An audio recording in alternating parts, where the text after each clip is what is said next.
आपके अपने चैनल ममता मनु टीच पे आपका एक बार फिर से स्वागत है।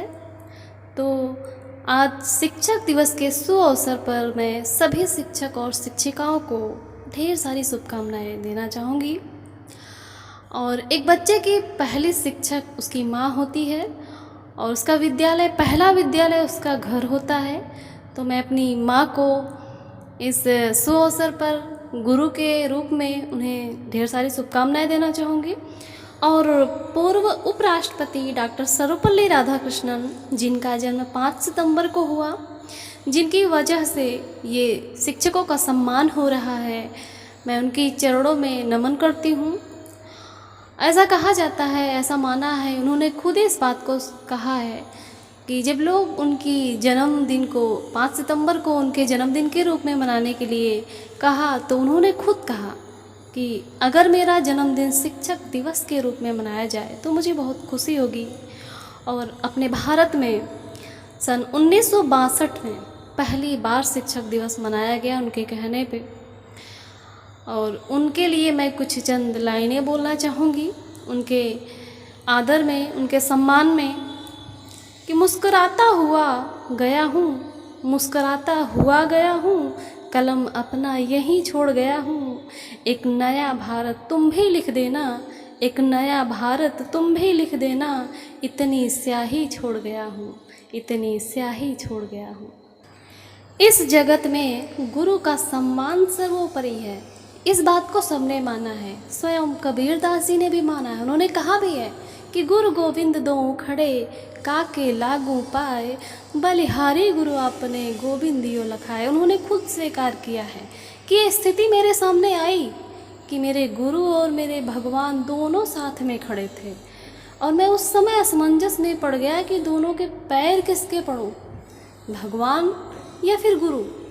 लेकिन फिर मन में आया कि जो गुरु होता है भगवान को बताने वाला ही गुरु होता है, ना कि भगवान गुरु को बताते हैं। तो सर्वोपरि भगवान से पहले गुरु है, इसलिए मैं पहले भगवान के नहीं बल्कि गुरु के चरणों में पैर छूता हूँ, उनके पैर पड़ता हूँ। तो यहाँ पे गुरु की महत्ता भगवान से भी अधिक बताई गई है। एक गुरु और एक समुद्र की गहराई बहुत होती है। लोगों ने बताया कि समुद्र बहुत गहरा होता है और गुरु की गहराई भी समुद्र से कम नहीं होती। समुद्र और गुरु दोनों ही बहुत गहरे होते हैं, पर दोनों में फ़र्क होता है। एक थोड़ा सा ही फ़र्क है कि समुद्र की गहराई में लोग डूब जाते हैं, लेकिन गुरु की गहराई में इंसान तर जाता है। बस यही थोड़ा सा फ़र्क है दोनों में। गुरु ही ऐसा एक दीपक होता है जो हमें अज्ञान रूपी अंधकार से ज्ञान रूपी प्रकाश में लाके हमें प्रज्वलित करता है। वो हमें अपनी मंजिल तक पहुंचने में मदद करता है। लोग कहते हैं ना तपस्या करने की बात, तो बिना गुरु के ज्ञान नहीं होता। बिन गुरु ज्ञान न हो, ना बिन ज्ञान तपस्या। बिना गुरु के ज्ञान भी नहीं होता और बिना ज्ञान के तपस्या कैसे हो सकती है? असंभव है, नहीं हो सकती। एक गुरु और शिष्य का जो रिश्ता होता है वो बड़ा ही अनमोल होता है और इसकी झलक हमें देखने को मिलती है वैदिक कालीन शिक्षा में। वैदिक कालीन शिक्षा में एक आश्रम व्यवस्था थी, वहाँ पे देखने को मिलता था कि गुरु और शिष्य का जो एक रिश्ता होता है। शिष्य अपने गृह को त्याग करके वहाँ पे जाता था विद्या ग्रहण करने, तो भिक्षा मांगता था। जो भी आदेश होते थे, शिक्षक का एक आदेश हुआ नहीं कि छात्र जो है हाजिर रहता था वो करने के लिए। शिक्षक आदेश करे, गुरु आदेश करे और छात्र जो था वो करने के लिए तत्पर रहता था। भिक्षा मांगना, खाना बनाना और आश्रम को साफ करना, रात को शयन करना गुरु के बाद था और गुरु का पैर दबाने के बाद सोना था। ये थी तब की व्यवस्थाएं।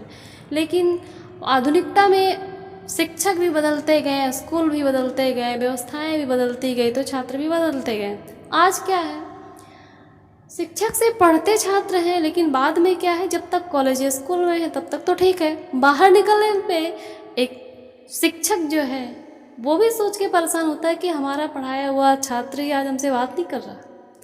और छात्र ऐसे अपना बचाते हैं खुद को कि बोलना ना पड़ जाए, हमें सर से बोलना ना पड़ जाए। लेकिन आपके गुरु हैं तो ऐसा नहीं करना चाहिए, क्योंकि एक शिक्षक ही होता है जो कि आपको बना भी सकता है और बिगाड़ भी सकता है।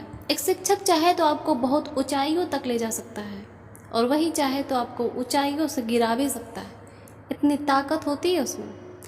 एक एक शिक्षक जो होता है वो देश का नागरिक बनाता है, देश का नागरिक, देश की रक्षा सैनिक करते हैं, लेकिन उन्हें बनाने वाला होता कौन है? एक शिक्षक। और अगर डॉक्टर सबकी रक्षा कर रहे हैं तो उन्हें बनाने वाला कौन है? कुछ लोग नहीं मानते, लेकिन उन्हें बनाने वाला एक शिक्षक ही होता है।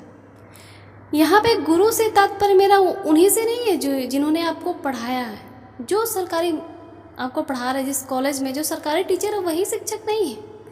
शिक्षक हर वो इंसान है जिससे आप कुछ सीखते हैं। किसी से कुछ सीखिए। अगर किसी से बुरा चीज़ आप सीखते हैं, उस बुराई में आपको कोई सीख मिलती है तो वो भी आपका शिक्षक है। कोई जानवर है उससे आपको सीख रहे हैं ना, तो वो भी आपका शिक्षक है। ज़रूरी नहीं कि जो गवर्नमेंट जॉब कर रहे हैं वही शिक्षक है, ठीक है। एक गुरु के ज्ञान के समतुल्य ना ही कोई गुरु दक्षिणा है और ना ही कोई शब्द है। तो मैं अपने कुछ एक दोहे के माध्यम से अपनी वाणी को विराम देना चाहूँगी कि राम नाम के पट तरय देबे को कुछ नहीं, क्या ले गुरु संतोषिए हौस रही मन माही। अर्थात एक जो छात्र होता है वो अपने मन में हमेशा ये लालसा या अभिलाषा लिए रहता है कि इनके ज्ञान के बदले इसके समतुल्य मैं क्या दूँ। ऐसा तो कुछ मेरे पास है ही नहीं और ऐसा कुछ बना ही नहीं है जो गुरु के ज्ञान के समतुल्य हो। आज शिक्षक दिवस के शुभ अवसर पे मैं एक बार फिर से आप सभी लोगों को, सभी शिक्षक शिक्षिकाओं को हृदय के अंतस्थल से हार्दिक शुभकामनाएं। इसी के साथ मैं अपनी वाणी को विराम देती हूँ।